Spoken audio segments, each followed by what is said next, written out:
بسم اللہ الرحمن الرحیم۔ محمد انس رضا قادری آپ سے مخاطب ہے۔ محترم ناظرین کرام، تحقیقی دنیا کے یہ مانے جانے والے دو طریقے ہیں کہ جن پر تحقیق کی جاتی ہے، یعنی تحقیق کرنے کے دو طریقے۔ ایک طریقہ معروضی کہا جاتا ہے اور دوسرا موضوعی کہا جاتا ہے۔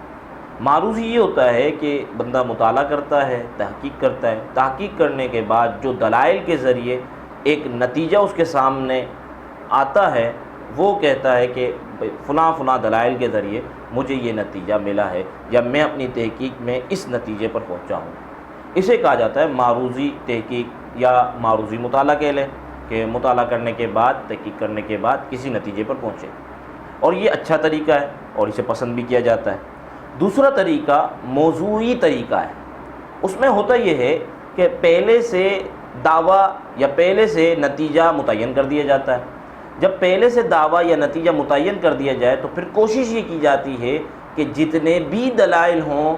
وہ تمام کے تمام اس انداز میں لائے جائیں کہ جو ہم نے نتیجہ پہلے سے متعین کیا یا پہلے سے دعویٰ جو ہم بیان کر چکے ہیں وہی نتیجے میں ہمیں مل جائے، تو یہ موضوعی تحقیق یا موضوعی مطالعہ کہا جاتا ہے۔ یاد رکھنا، یہ مطالعہ تحقیقی دنیا کے اندر ناپسندیدہ ہے۔ اب آ جائیں عورت مارچ۔ عورت مارچ میں جو ان کا دعویٰ ہے وہ پہلے سے متعین ہے،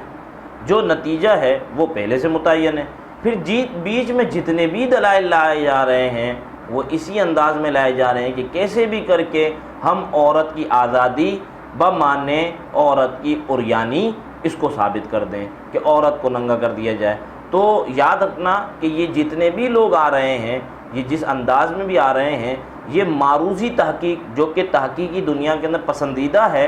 اس پر ان کا کوئی جو ہے وہ عمل نہیں ہے، بلکہ یہ موضوعی طریقے پر ہیں کہ پہلے سے ان کے ذہن کے اندر دعویٰ اور نتیجہ متعین ہے، اور جتنے بھی یہ آرگومنٹ آپ کے سامنے پیش کرتے ہیں اس کا نتیجہ وہی نکلتا ہے جو ان کا اپنا پسندیدہ نتیجہ ہے۔ ورنہ یہ خود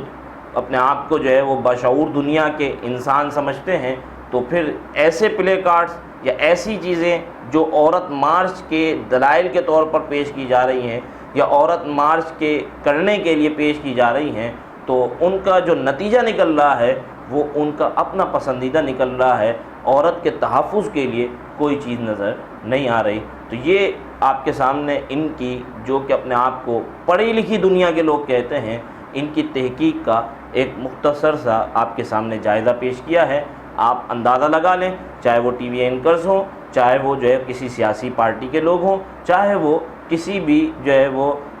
سوشل پلیٹ فارم کے آدمی ہوں جو عورت مارچ کے حق میں ہیں، ان کے سب کے دلائل، ان کے سب کے جو ہے آرگومنٹ، جو عورت